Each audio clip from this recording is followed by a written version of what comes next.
Boa noite a todos, meu nome é Stephanie, eu sou aluna da FSM e membro do grupo de pesquisa GESS.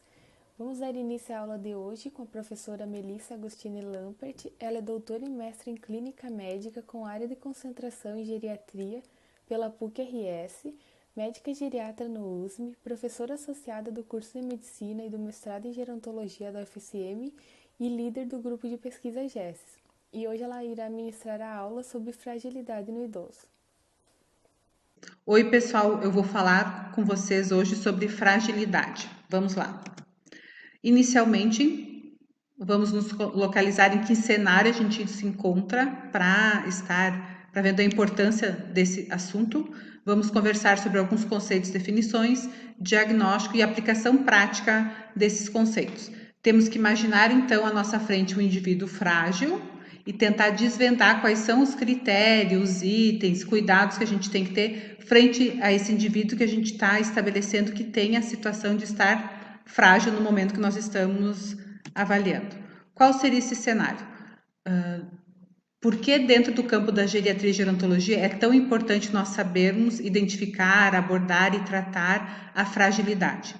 Existe toda uma questão de transição epidemiológica que todos nós sabemos, que surgiu à medida que houve o envelhecimento populacional e nessa lógica que houve o interesse e necessidade do estudo da geriatria e gerontologia. O que a gente tem por essa transição epidemiológica? Com o aumento do número de idosos, houve uma transição, né, um aumento do número de doenças crônicas versus o número de patologias agudas. As pessoas antigamente, como havia uma predominância de doenças agudas, ou elas se curavam ou evoluíam a óbito. E nesse sentido era adequado que a equipe de saúde só se preocupasse em saber prestar intervenções episódicas. À medida que a população foi envelhecendo e as pessoas vivendo mais tempo, houve uma maior incidência e prevalência de patologias crônicas, e nesse sentido se viu a importância da gente aprender a prestar intervenções contínuas e multidimensionais. À medida que esse paciente, que esse indivíduo vive mais tempo, ele vai tendo tempo sendo exposto a fatores de risco, patologias, e eu tenho que prestar intervenções, abordagens e cuidados ao longo da vida desse indivíduo. Nessa lógica é bastante importante a gente se dar conta que a saúde passa a ser entendida não como a ausência de doenças. Eu posso ter uma, duas, três patologias, mas à medida que essas patologias eu mantenho sob controle, garanto que esse indivíduo viva o tempo que for com qualidade de vida, eu garanto que ele tenha saúde. Então, a saúde, além da ausência de patologias, eu posso ter patologias, mas desde que essas patologias estejam controladas e esse indivíduo tenha qualidade de vida, eu estou garantindo que ele esteja saudável. Dentro do conceito de qualidade de vida, é bastante importante a gente entender o conceito de capacidade funcional. Então, para que alguém viva com qualidade, é interessante que esse indivíduo tenha mantido a sua capacidade funcional, que é como ele funciona, o que ele consegue fazer sozinho, como é o seu dia a dia, sem depender do auxílio de outros. A capacidade funcional, a gente divide ela em termos de autonomia e independência. Eu entendo a autonomia como a capacidade da pessoa decidir o que ela quer da sua vida, a sua capacidade de decisão, e independência se ela consegue fazer as suas atividades sem auxílio. Então, eu meço que alguém tem preservado a sua capacidade funcional a partir da sua o quanto ele é independente para fazer as suas atividades e o quanto ele tem autonomia para a tomada de decisão. À medida que eu fico doente, que eu apresento alguma doença, eu posso ter ou não comprometida a minha autonomia e a minha independência. E para eu medir a capacidade funcional, a qualidade de vida e o quanto eu estou saudável, eu tenho que entender o quanto que as doenças presentes estão comprometendo a capacidade funcional a partir do comprometimento de autonomia e independência. Dentro desses conceitos se encaixa a questão da fragilidade, que é o motivo principal desta aula. Que desafios nós temos então? O que é ser velho? O que significa o envelhecimento e que diferença eu entendo do envelhecimento versus a fragilidade? Os idosos, à medida que envelhecem, ficam frágeis? O que é fragilidade? Que dúvidas a gente começa a perceber quando ouve alguém dizer assim: olha, esse idoso não está indicado tal tratamento porque ele é muito frágil e não vai suportar. Que idoso é esse? Que fragilidade é essa que me faz indicar ou não uma abordagem, colocando que esse indivíduo tem condições ou não de ter uma relação custo-benefício adequada frente àquele tratamento. Então, o conceito de fragilidade, a gente tem que entender muito bem o que ele tem por trás. Que dúvidas a gente começa a verificar ao dizer, esse idoso é frágil, esse não é, enfim. A gente começa a observar, à medida que estuda essas questões, que existem idosos, muito idosos, com vitalidade, que existem jovens frágeis, que existem idosos com declínio funcional, incapacidade funcional, perda da sua capacidade funcional, sem a presença de doenças. Existem idosos que não se recuperam bem após uma doença aguda, após ter ficado um período no hospital. E nesse contexto a gente verifica a importância da gente ver a diferença entre fragilidade, incapacidade e comorbidades que a gente considera a presença de patologias. Bom, para entender inicialmente a questão da diferença entre envelhecimento e fragilidade, que ligação tem o envelhecimento com a fragilidade, é interessante a gente ter uma base sobre a fisiologia do envelhecimento. Existem várias teorias que explicam o envelhecimento e uma delas é da atrofia por desuso, que esse gráfico é baseado nessa teoria e acredito que nos facilite bastante para pensar e entender o que é o envelhecimento do ponto de vista fisiológico. Aqui nós temos a porcentagem de função de qualquer um dos nossos órgãos, cérebro, pulmão, coração. Aqui nós temos a idade de 0 a 120 anos. E aqui a gente percebe, digamos assim, a gente nasce com 100% dos nossos órgãos em funcionamento e à medida que a gente envelhece, é natural e próprio do envelhecimento que a gente perca algumas funções. A perda de função mínima própria da idade inerente ao envelhecimento, a gente considera uma porcentagem de perda esperada, e se à medida que a gente envelhece a gente tem essa perda mínima, a gente classifica o nosso envelhecimento como bem-sucedido. Se eu fizer o uso adequado, o melhor possível dos meus órgãos ao longo da vida, eu vou ter uma perda por culpa puramente do envelhecimento. Se eu fizer um mau uso, uma interação inadequada com o meio, tendo maus hábitos, enfim, eu corro o risco de ter uma perda de função, de qualquer função dos meus órgãos, além do esperado somente pela idade. Então, por desuso, por mau uso, por uma interação inadequada com o ambiente, eu vou ter perdas mais acentuadas da função dos meus órgãos e essa perda aqui eu poderia considerar o chamado envelhecimento patológico ou usual. Então, ao longo da vida, à medida que eu interajo bem ou mal com o ambiente, eu posso ter perdas mais ou menos exageradas de função do meu organismo e dessa forma ter um envelhecimento diferente, bem-sucedido ou usual ou patológico. Se acredita que em torno de 30% de como nós vamos envelhecer está relacionado com a nossa carga genética, então eu converso com alguém, vejo qual a sua história familiar, qual a herança, né, de essa família, geralmente as pessoas têm tal tipo de doenças, envelhecem de tal maneira, enfim, 30% do meu envelhecimento vai estar relacionado com essa carga genética e 70% vai estar relacionado com a minha interação com o meio. Se acredita, começando a gente entender o que é fragilidade, que a fragilidade seria um equivalente ao envelhecimento patológico ou usual. Então, seria uma interação inadequada que nós podemos ter durante a vida em relação a algumas patologias que a gente vai apresentar, que vai garantir que o nosso envelhecimento não seja bem sucedido e que isso ao longo do tempo nos torne frágil. Então, o que é a fragilidade? É considerado um conceito, uma síndrome de declínio fisiológico com múltiplas causas e contribuintes, associada à diminuição da força e resistência. Então, existe uma porcentagem normal da idade, por culpa só do envelhecimento, que eu vou ter uma redução de força, resistência. Pode acontecer que ao longo da vida, em função dos meus hábitos, de doenças que eu vou ter, enfim, que essa interação entre a perda própria do envelhecimento com essas patologias se torne exagerada e esse exagero que a gente entende como a fragilidade.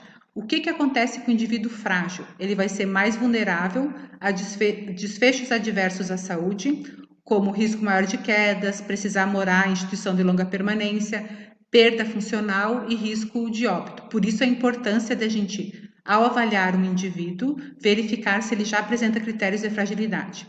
Quanto mais tempo nós estivermos vivos, maior a chance que a gente está tendo de estar exposto a alguns fatores, ao acúmulo do tempo, até essa interação inadequada e nos tornarmos frágil.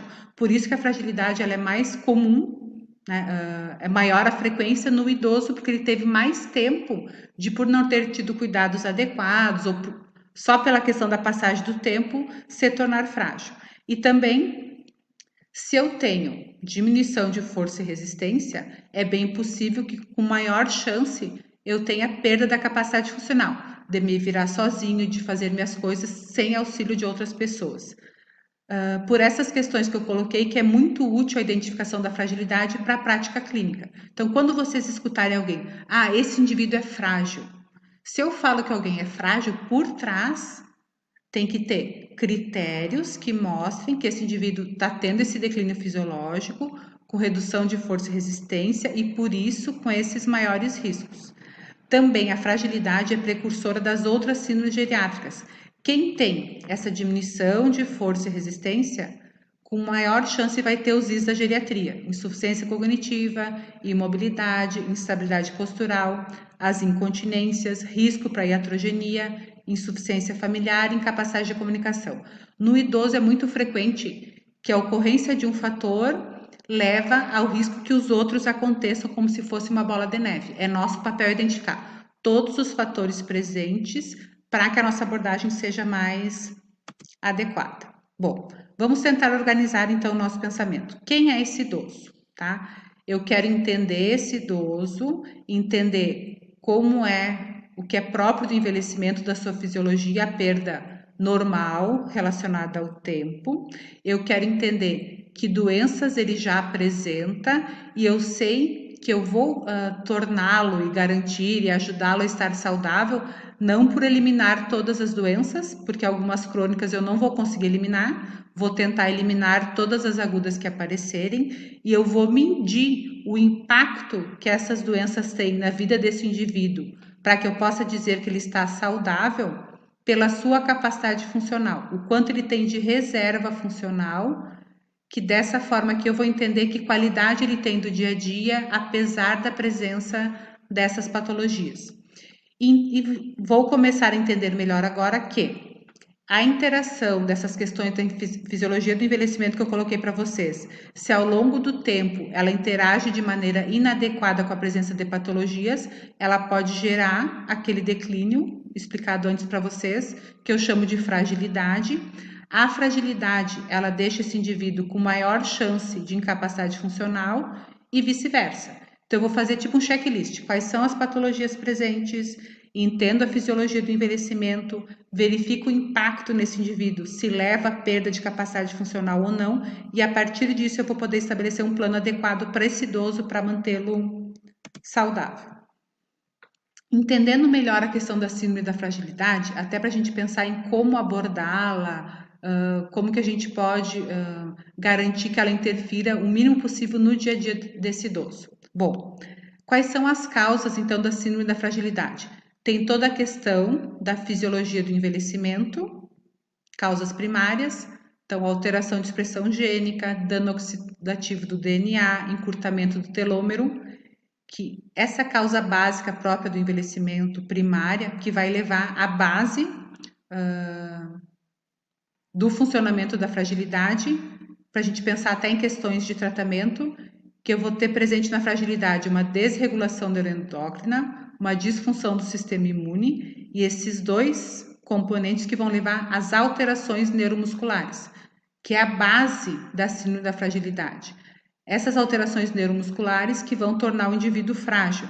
O que ele vai nos contar que está acontecendo? Que ele está perdendo peso, sentindo fadiga, redução da força de preensão, redução da velocidade de marcha e redução na sua atividade física. Todas essas queixas e todas essas alterações neuromusculares estão relacionadas com a base da síndrome da fragilidade, que é a sarcopenia. É habitual com o envelhecimento que exista uma perda de massa muscular. Essa perda vai ser mínima se a gente pensar naquele envelhecimento bem sucedido, mas conforme a interação desse indivíduo com o meio ao longo do tempo, essa perda pode ser exagerada, relacionada ao envelhecimento patológico não usual, que é o que está relacionado diretamente à presença da fragilidade. Além dessa causa primária de base da fisiologia do envelhecimento, eu vou ter causas secundárias, como patologias relacionadas que vão interagir de maneira inadequada com a fisiologia do envelhecimento. Entre elas, por exemplo, depressão, neoplasias, infecção crônica e insuficiência cardíaca, por exemplo. Sempre que eu for avaliar alguém que eu estou buscando fragilidade, eu vou entender essa base da fisiologia do envelhecimento e vou procurar patologias presentes nesse indivíduo e eu vou desconfiar que existe fragilidade em qualquer indivíduo que apresente como sinais e sintomas esses quesitos que eu coloquei para vocês. Como que eu vou fazer o diagnóstico de fragilidade? Não existe um padrão ouro. Se vocês procurarem na literatura, existem vários instrumentos de rastreio que levam à triagem da fragilidade e esses instrumentos estão baseados em dois conceitos e modelos que é bem importante que vocês conheçam.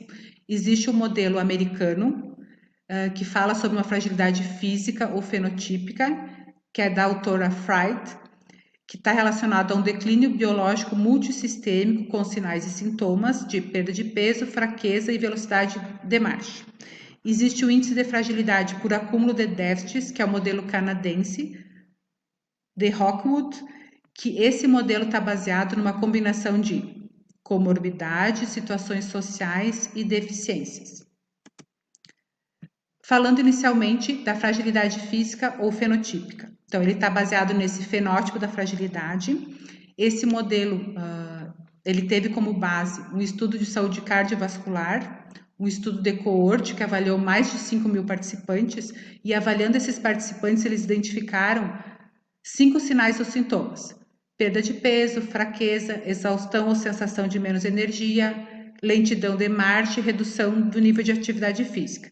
E eles classificaram esses participantes em 3 categorias: frágeis, quando apresentaram 3 ou mais desses critérios; pré-frágeis, 1 ou 2; robustos ou não frágeis, sem nenhuma das 5 características. O que eles perceberam?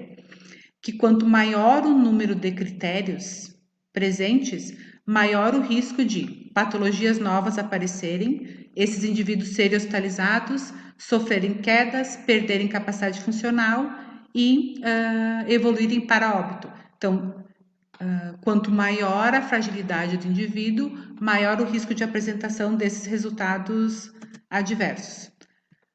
Então, tu avaliaria os indivíduos, verificaria a perda de peso por esse critério, fadiga autorreferida, que eles sugeriram a utilização, perguntar para o idoso, para o paciente, enfim. Na última semana o senhor sentiu que tudo que fez exigiu um grande esforço ou que não pôde fazer nada? Medir a força de pressão palmar pelo dinamômetro, verificar baixo nível de atividade física pelo MLT-PAC e diminuição da velocidade de marcha, verificar se esse idoso, a marcha se apresenta com menos 1 metro por segundo. Baseado nessa identificação, foram criados vários questionários e um de bastante utilidade prática é o questionário Frail. Os autores desse questionário verificaram que a partir dessas perguntas, tu consegue identificar, tendo como base um modelo fenotípico de fragilidade, tu consegue também identificar a presença desse modelo. Então, que de forma mais simples tu poderia fazer essa identificação. Tu perguntaria: sente-se fatigado? Não consegue subir um lance de escadas? Não consegue caminhar um quarteirão? É portador de mais do que 5 doenças? E apresenta perda de peso mais do que 5% de peso nos últimos 6 meses? A partir dessas 5 perguntas, 3 ou mais positivas tu consideraria frágil, 1 ou 2 pré-frágil e nenhuma pergunta positiva tu consideraria que esse paciente é robusto. Então, uma maneira bastante prática para não precisar usar dinamômetro, usar questões mais demoradas, seria utilizar esse questionário. Se vocês forem buscar, estudar fragilidade, vocês vão verificar vários questionários que usam esse modelo de fragilidade fenotípica por trás, mas acredito que o mais fácil, mais prático, uma sugestão seria esse que eu estou mostrando para vocês agora.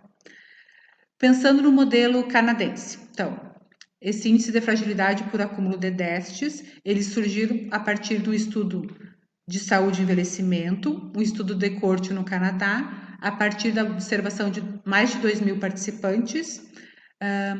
Esse modelo, ele utilizou outras variáveis como funcionalidade, humor e cognição, e ele gerou um modelo matemático de acúmulo de déficits. O resultado, ele surge a partir da soma de déficits ao longo do tempo, a soma da presença de sinais, sintomas, alterações laboratoriais, doenças e incapacidades. Para te verificar a presença dos déficits, se utiliza uma avaliação geriátrica ampla, e também esse modelo canadense serve de base para vários instrumentos. Um desses é a avaliação da escala de fragilidade, que eles utilizam, dividiram a partir da soma do acúmulo de déficits todos os indivíduos nessas categorias. Aí tu verifica em que categoria o idoso se enquadra, e a partir disso tu classifica o paciente por frágil a partir então desse modelo por acúmulo de déficits. Frente a vários instrumentos que a gente pode utilizar e encontra na literatura para identificar fragilidade, como não existe um padrão ouro, geralmente a gente fica um pouco em dúvida, assim, eu quero começar a identificar fragilidade, qual modelo, qual instrumento eu vou usar? Você sabe que os dois modelos são complementares, cada um dos modelos traz aspectos positivos que se somam para te conseguir avaliar de uma melhor forma a presença da fragilidade, e tem vários instrumentos que eles tentam contemplar os dois modelos. À medida que vocês pensarem assim, onde que eu estou atuando, que tipo de idosos eu estou avaliando, que tempo eu disponho, qual é meu objetivo, vocês vão escolher um instrumento para colocar na prática diária de vocês. Então, de acordo com o perfil de necessidades, vocês vão identificar um instrumento para utilizar. O importante é que vocês passem a identificar fragilidade como rotina no dia a dia de vocês. E um exemplo de instrumento bastante interessante que contempla esses dois modelos é o IVCF-20, que eu vou mostrar para vocês aqui. O IVCF-20, tá? Ele pergunta várias questões: idade, percepção de saúde, atividade de vida diária, cognição, humor. Dentro dele vocês conseguem encontrar todos os itens de uma avaliação geriátrica ampla. E se vocês forem estudar ele com calma depois e observarem várias questões dentro dele, vocês conseguem identificar o fenótipo de fragilidade. Então, vocês conseguem ter uma avaliação geriátrica ampla para conseguir enxergar a questão do acúmulo de déficits, pensando no modelo canadense, e vocês também conseguem identificar todos os itens do fenótipo, pensando no teste de Frail, por exemplo, para vocês verem lá quantos itens estão presentes do fenótipo da fragilidade. E a partir do IVCF-20, vocês conseguem identificar, então, se esse idoso é robusto, vulnerável ou frágil, a partir de alguns pontos de corte que o instrumento sugere. Você considera robusto de 0 a 6 pontos, vulnerável de 7 a 14 e frágil igual ou maior que 15 pontos. Esses pontos de corte também a gente pode modificar dependendo da nossa possibilidade de intervenção. Por exemplo, eu estou avaliando um grupo de idosos, eu tenho 100 idosos. Eu tenho capacidade de atender os 20 mais frágeis. Dependendo do tamanho da minha perna, eu posso mudar. Eu vou considerar frágeis a partir de 10 pontos, se eu posso atender um número maior de idosos. Eu posso mudar esse ponto de corte de acordo com a minha possibilidade de... o quanto a minha equipe é capaz de captar idosos, atendê-los de forma adequada, enfim, isso pode fazer com que eu modifique o meu ponto de corte. Bom, vou escolher um instrumento, vou começar a colocar na minha rotina, vou identificar idosos que supostamente sejam frágeis. À medida que eu identifiquei, a partir do instrumento que me sugere que esse idoso seja frágil, é interessante eu pensar em diagnóstico diferencial. Como tem patologias que podem cursar com sintomas parecidos com os da fragilidade, é interessante que eu verifique se essas patologias estão presentes. Alguns exemplos são depressão, neoplasias, doenças reumatológicas, endocrinológicas, cardiovasculares, enfim. Qualquer patologia que curse com sinais e sintomas parecidos com o da fragilidade, eu tenho que descartar. Se elas existem sozinhas ou se elas estão interagindo com a fisiologia do envelhecimento e gerando a síndrome da fragilidade. À medida que eu tratar todas as patologias existentes, mais a fragilidade em si, eu vou conseguir identificar e implementar o meu tratamento de forma adequada e observar os resultados dessa terapêutica, dessa intervenção que eu vou organizar para esse indivíduo. Bom, tentando organizar melhor como abordar esse indivíduo que eu estou suspeitando que seja frágil. À medida que eu identifiquei todas as patologias que esse indivíduo apresenta, o quanto essas patologias geram incapacidade funcional, dificuldade em ele executar tarefas sozinho ou não. E se ele tem critérios, digamos que eu usei o Frail Test, tá? Ou o IVCF-20, enfim. Eu vou identificar se ele tem fragilidade ou não. Digamos que eu apliquei isso em 100 idosos, tá? Eu vou ter idosos que só têm patologias, comorbidades. Essas comorbidades não geraram ainda fragilidade, ou eu posso ter um indivíduo que tenha patologias presentes, essas patologias comprometem a capacidade funcional e também estão gerando fragilidade. Eu posso ter um indivíduo que eu só consigo identificar a fragilidade, mas não consigo identificar nenhuma patologia, nenhuma comorbidade e nem comprometimento da capacidade funcional. Então, a ideia é que vocês olhem esse idoso e enxerguem onde que ele se encontra. Então, Freud o que fez? Em todos os idosos avaliados, eles identificaram que esses indivíduos podem ter só comorbidade, só fragilidade, só incapacidade funcional ou diferentes combinações. E para a gente abordar o idoso que está à nossa frente de forma adequada, a gente tem que saber identificar esses 13 itens, saber se eles estão presentes juntos ou não, para que a nossa abordagem, então, tenha um melhor resultado. O que é incapacidade? Né? Como eu já coloquei para vocês, é a dificuldade que esse indivíduo tem de se virar sozinho, de fazer suas atividades sem auxílio.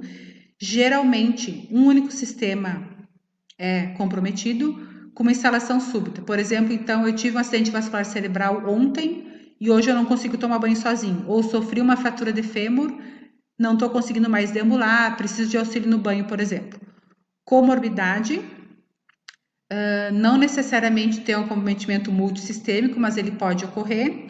Mas esse paciente pode ter reservas, né, satisfatórias, e essas comorbidades, elas podem estar, de certa forma, não comprometendo a capacidade desse indivíduo fazer suas coisas sozinho. Então, eu posso ter lá hipertensão, diabetes e estar trabalhando ativamente, não depender de nada no meu dia a dia.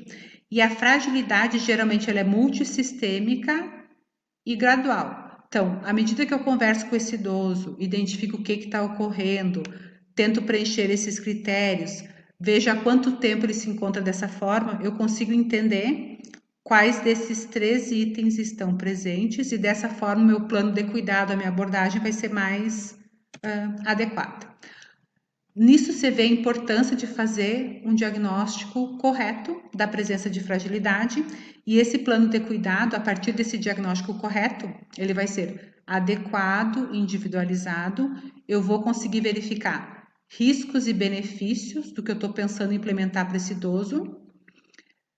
Isso eu vou conseguir à medida que eu entenda a trajetória desse indivíduo, em que momento que ele está de adoecimento, que doenças estão presentes, se elas já geraram algum impacto na capacidade funcional, gerando incapacidades, e se existe ou não a fragilidade presente. É interessante sempre que a gente aborda o idoso saber há quanto tempo ele se apresenta dessa forma, porque desse jeito eu consigo verificar o quanto que ele está apresentando é reversível ou não. Se o que está ocorrendo faz pouco tempo, possivelmente eu possa reverter esse quadro. Se já faz bastante tempo que isso está instalado, possivelmente não seja mais reversível. A partir disso, eu posso elaborar um plano de cuidado e esse plano de cuidado, geralmente, ele vai fazer parte dele alguns itens. Está num momento que eu possa prevenir coisas, medidas de prevenção, vai ser o foco principal da minha abordagem. Então, eu tenho, por exemplo, um idoso que ele tem hipertensão, diabetes, não tem nenhum comprometimento do seu dia a dia, não tem nenhum sintoma que me faça pensar em fragilidade. Então, eu vou prevenir que ele se torne frágil, prevenir que essas patologias compliquem e comprometam a sua capacidade funcional. Posso ter, então, medidas só de prevenção, posso ter medidas de tratamento específico para doenças que sejam presentes, posso pensar em medidas de reabilitação, se ele já teve perdas nesse momento que eu estou conhecendo ele. Parte também do nosso tratamento pode ser medidas sustentadoras de vida. Eu não sei se vocês conhecem essa terminologia. Medida sustentadora de vida é aquela medida que eu utilizo para manter o paciente mantendo sua capacidade vital enquanto eu implemento algum tratamento. Então, por exemplo, o idoso teve uma pneumonia, tá? O tratamento da pneumonia vão ser antibióticos, oxigênio, enfim. Sim, devido à pneumonia, ele entrou num quadro de insuficiência respiratória, uma medida sustentadora de vida seria, por exemplo, o uso da intubação orotraqueal e o uso da ventilação mecânica.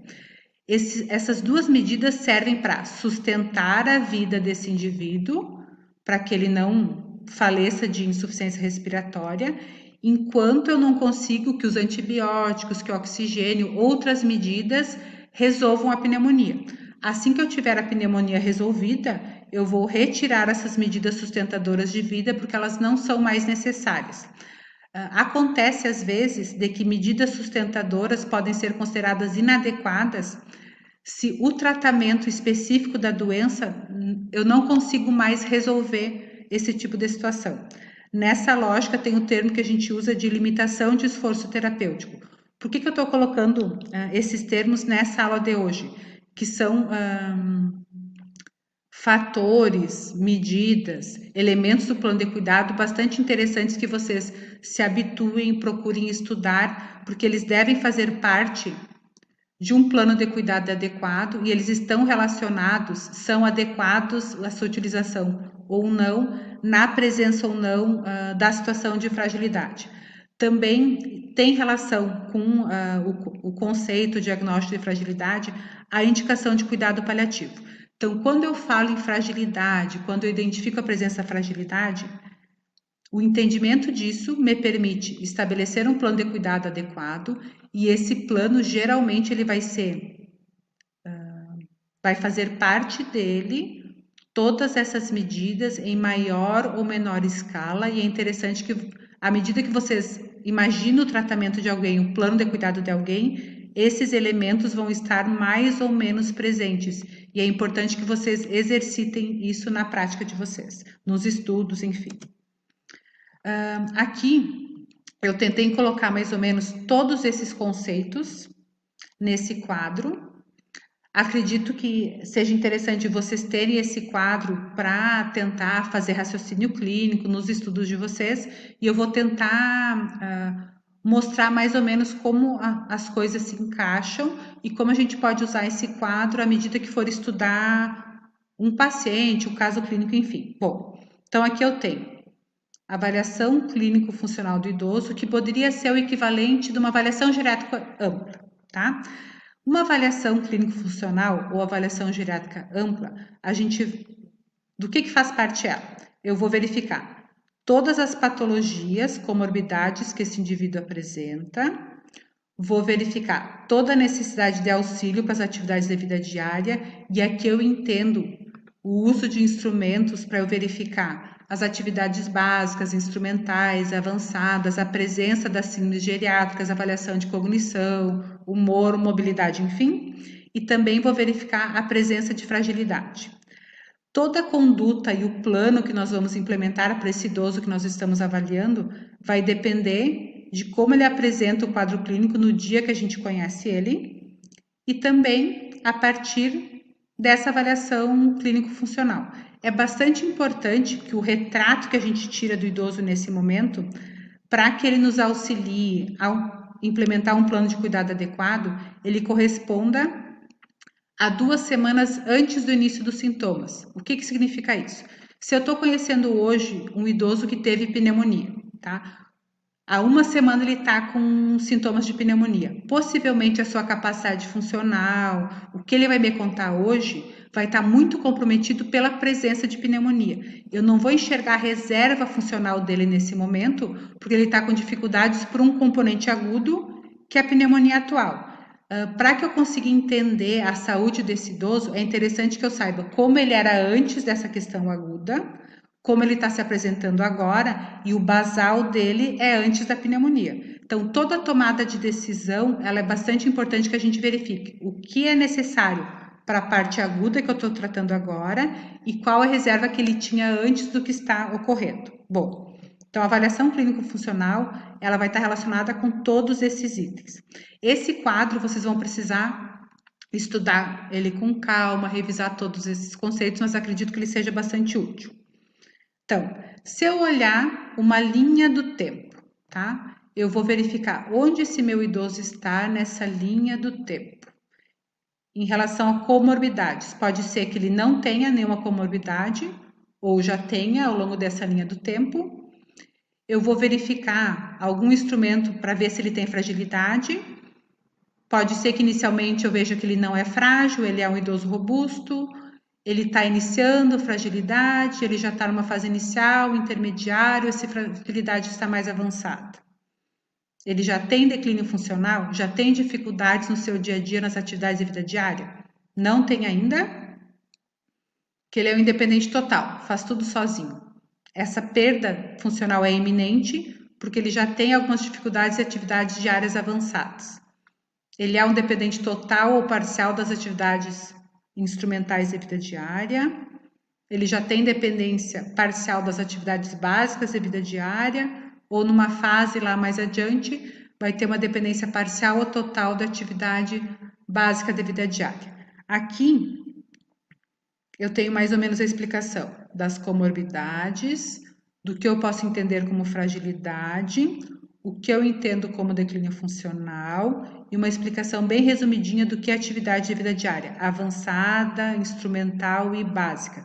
Geralmente as patologias, o nosso adoecimento, ele começa atrapalhando as avançadas, depois ele atrapalha as intermediárias e depois as básicas. Então, nessa linha do tempo, eu vou imaginar que a pessoa possa não ter patologias, possa não ser frágil, possa ou não ter a sua capacidade funcional comprometida e que ao longo do tempo essas questões vão se somando.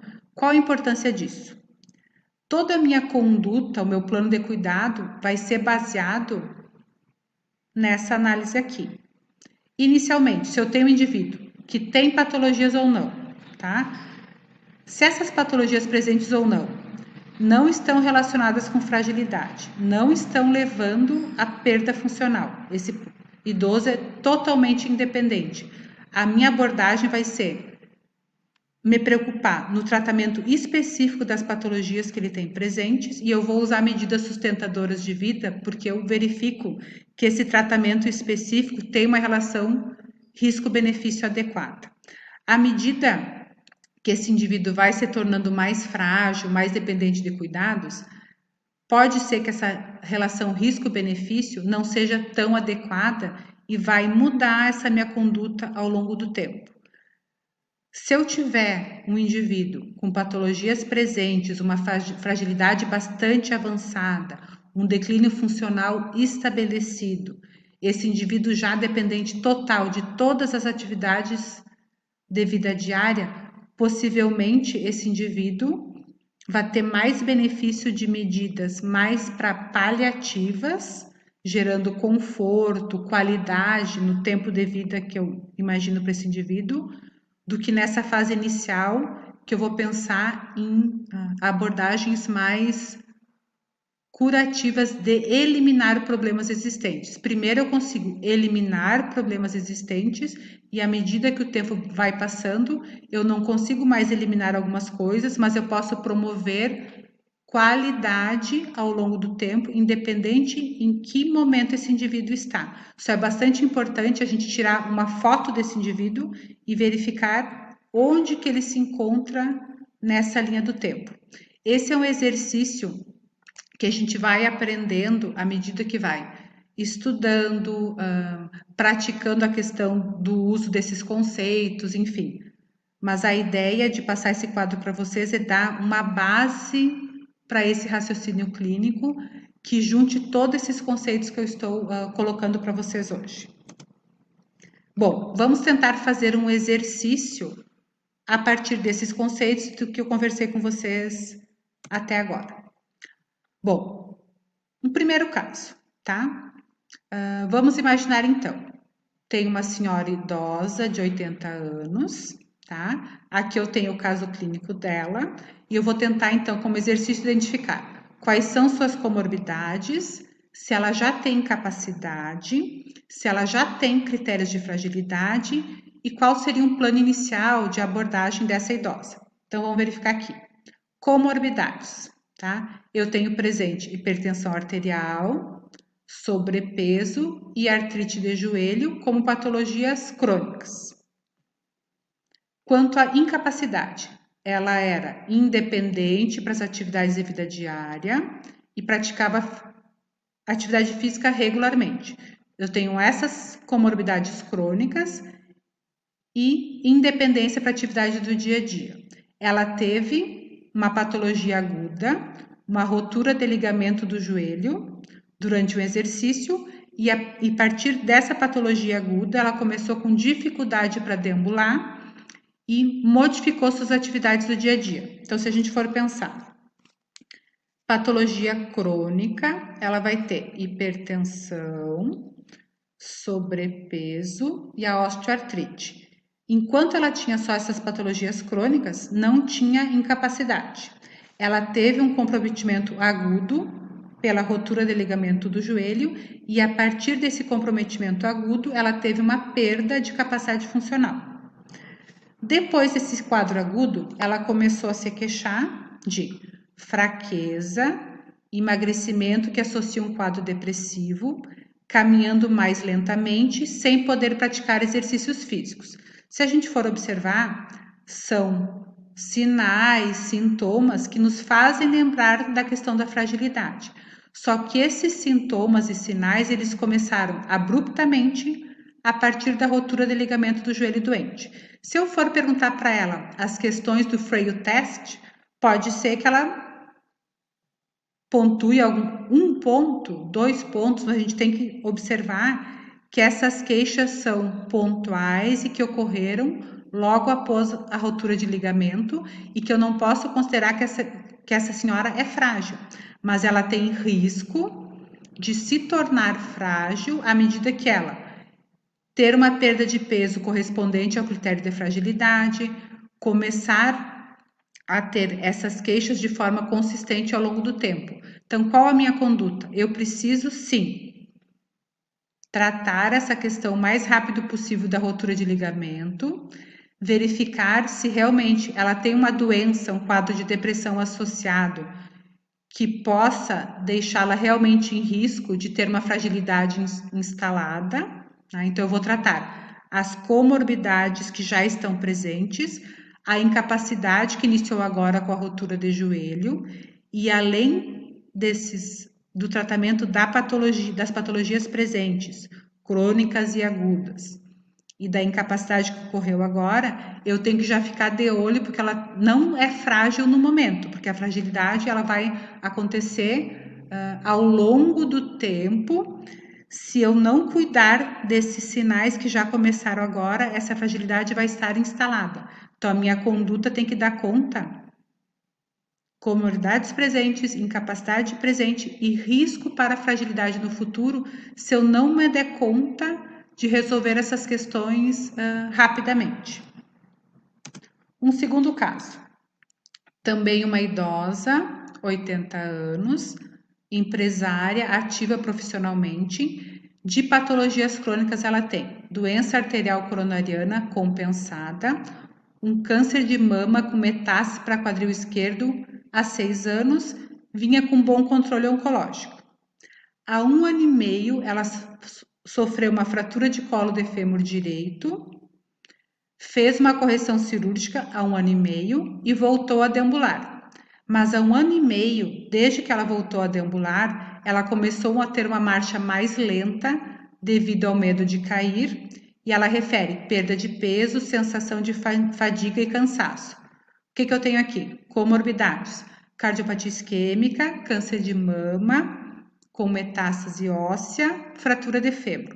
Incapacidade: eu já tenho aqui alguma alteração das atividades de vida diária, que eu tenho que checar quais são, por essa questão do medo de cair, medir quais são as atividades que ela deixou de fazer por esse medo aqui.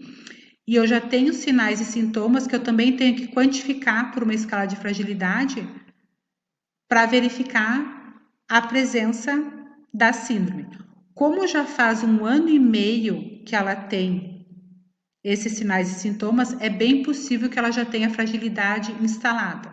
Então, a minha conduta tem que ser seguir o tratamento oncológico, seguir os cuidados frente a essa questão da fratura do colo do fêmur, abordar esse medo de cair e tratar essa fragilidade que está presente. Se essa fragilidade não for tratada e houver uma piora dessa questão da incapacidade funcional, possivelmente com o tempo ela perca a capacidade de manter o controle oncológico, o tratamento adequado. Então a conduta tem que dar conta desses 3 itens: patologias presentes, incapacidade e fragilidade que possivelmente já está instalada, comprometendo a possibilidade dessa paciente manter o bom controle oncológico. Terceiro caso: também feminina, 80 anos, ex-tabagista, tem um índice de massa corporal baixo, já caminha com auxílio de andador e é dependente para 3 atividades básicas de vida diária. Começou a internar, teve 2 internações no último ano por infecções respiratórias. Após essas internações no último ano, se tornou acamada, dependente total para as atividades básicas de vida diária, após a última internação. Depois dessa última internação se percebeu engasgos com frequência e medo de se alimentar. A gente precisa verificar que comorbidades fizeram com que essa idosa tivesse um IMC de 17. Que patologias são essas que não foram identificadas ainda? Ela já tem um quadro de incapacidade instalada bem importante, é uma dependente total para as atividades da vida diária e já se percebe possivelmente um quadro de fragilidade instalada. Frente a isso, qual seria a conduta mais adequada? Será que essa perda que ela teve, esse índice de massa corporal, já nos faz pensar que ela tem uma perda de massa muscular bastante importante? Será que essa perda ainda é recuperável ou não, já que eu tenho esse comprometimento tão importante da atividade de vida diária, tendo um indivíduo com dependência total para as atividades de vida diária? Pensando no quadro que eu mostrei para vocês anteriormente, naquela linha do tempo que eu enxergava: comorbidades, incapacidade, fragilidade, indicação de medidas curativas, medidas paliativas, nessa linha do tempo, pensando na trajetória de vida desse indivíduo e de comprometimento, que plano de cuidado seria mais adequado? Então, é nesse sentido que sempre que a gente conhece um idoso, a gente tem que fechar quais são esses itens que estão presentes e, a partir disso, elaborar um plano de cuidado adequado para aquele momento. Um plano de cuidado é bom no dia que a gente elabora ele.